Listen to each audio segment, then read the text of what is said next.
and how sweet, life so sweet. They cannot match us, they cannot catch us. I fire like matches, the music can't touch. Yo, We way off the base. check. I got the whole fab. Like it's in a whole bag. Yo, how's it going everybody? Don Hayden's here and welcome to today's video where I'm going to be reviewing the brand new Justice League Snyder Cut that we've all been waiting for. Like, I'm so excited to talk about it because it's actually a pretty good movie. I'm going to say that from the very beginning. Like, it's better than the previous movie that we've seen, the 2017 movie.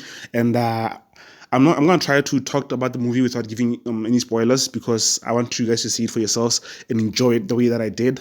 So, first things first, I'm going to talk about the good stuff, The story actually makes more sense now. Like, it doesn't feel like a Marvel wannabe film anymore. Like, it feels like something that Zack Snyder would actually do.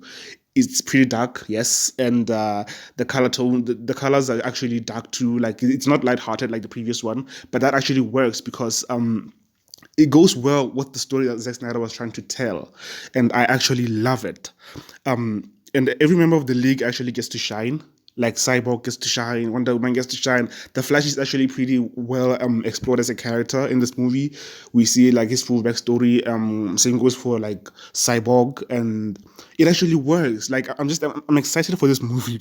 I'm excited for you guys to watch it because it's actually a pretty good movie. Like, it's really good, and characters are given more backstory. Like I said, especially Cyborg and the Flash, they don't feel like empty characters anymore. Especially Cyborg, like, you actually feel for him. You feel for him when they tell his story. You feel like the tragic events that he went through, and you actually feel for him. You like him as a character, or let me say, I did like him as a character. Now, in the first movie, I kind of hated him because he felt like a T-1000 from the future or something. He was just an empty character. He didn't feel like someone I would root for. But in this movie, they actually did a pretty good job with him.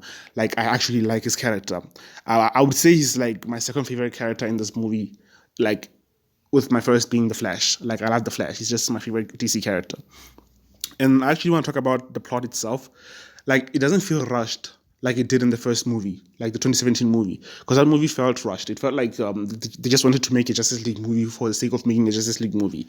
But in this movie, it actually feels like a genuinely well thought out movie. And I love Zack Snyder for that. Like, this movie is actually really good. Like, oh my God, I can't stress that point enough.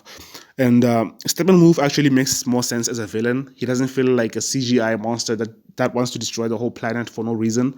This time he actually has motivation. Like, I don't know if this is a spoiler or not, but I'm pretty sure most people know about this. But he wants to like impress Zack Snyder. He wants to impress Darkseid, like make him happy again or something. I didn't really focus more on that. Like, I was just blown away by the beauty. Like, the design of his character is actually really good this time. It's not like really bad like it was in the 2017 movie. And there is more Darkseid than I thought there would be in this movie. Like, he shows up like a lot, and I like that because I love Darkseid. He's my favorite DC character after the Flash, like my favorite villain in the DC Comics universe. And personally, I don't like DC Comics. I'm more of a Marvel guy. I prefer Marvel Comics over DC Comics, but I do love some characters from DC Comics, and Darkseid is one of them. And he's really good in this movie. Like, he's actually intimidating. You actually love the design, and he is dynamic with Steppenwolf. The fact that he like discarded him or something, and Steppenwolf has to like work really hard to like sort of impress him and come back to Apocalypse and be on his good side. I'm definitely gonna watch the movie again to understand that point because, oh my God, the movie is like 4 hours long, and sometimes I just stop paying attention because it is so long that my attention span is not enough to handle that kind of movie. I can't handle a movie that's like 4 hours long. I have to take breaks here and there, so there are some things that I kind of forgot. And I want to talk about the visuals because the visuals are really good. Like, the CGI, compared to the first movie, the CGI is just great. It's good. Steppenwolf looks really good. I'm pretty sure you've seen him in the trailers. Like, he looks really good. Darkseid's design is awesome. It's really, really good. And yeah, that's pretty much all I can say about the visuals. They're just good. It's Zack Snyder. Obviously, it's going to look good. Like, he knows how to make things look good. And I actually like that. And now I want to talk about the bad things, like what I didn't like about the movie.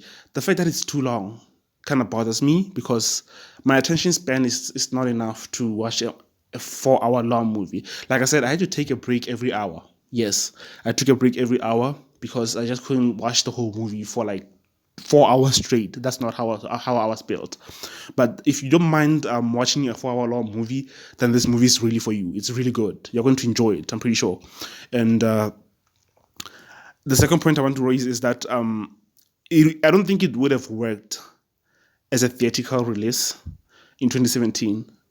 I feel like that whole plan that Zack Snyder had of making a part 1 and part 2, I feel like that wouldn't have worked as a theatrical release. I'm going to get into that more in the spoiler review because I don't want to spoil anything, and I want to explain why I think that way.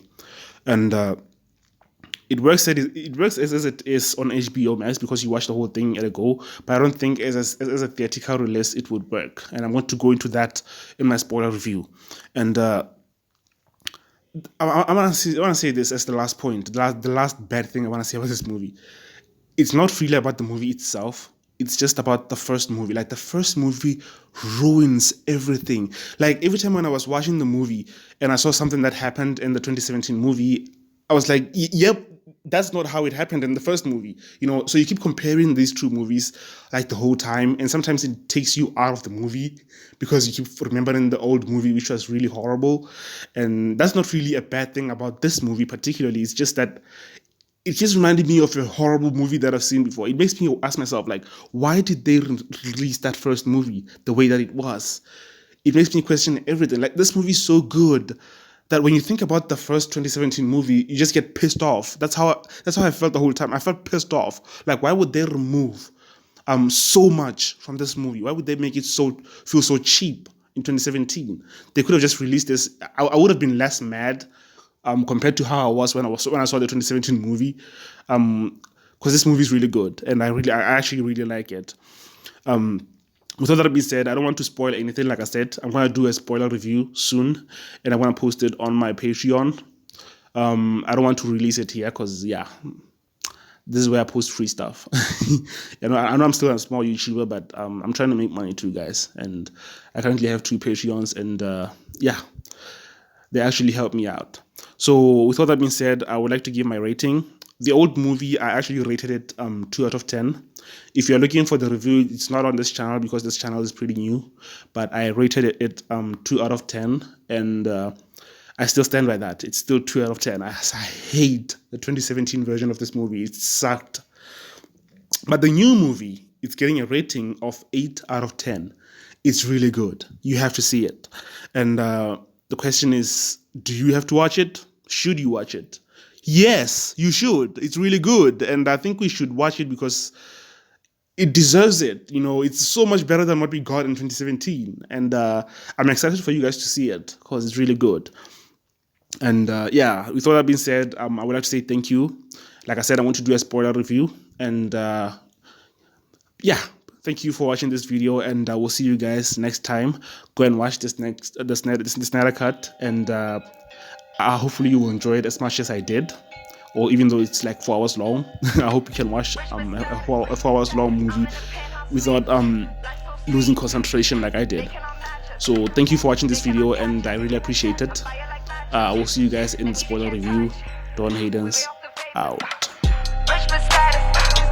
I'm in the penthouse suite.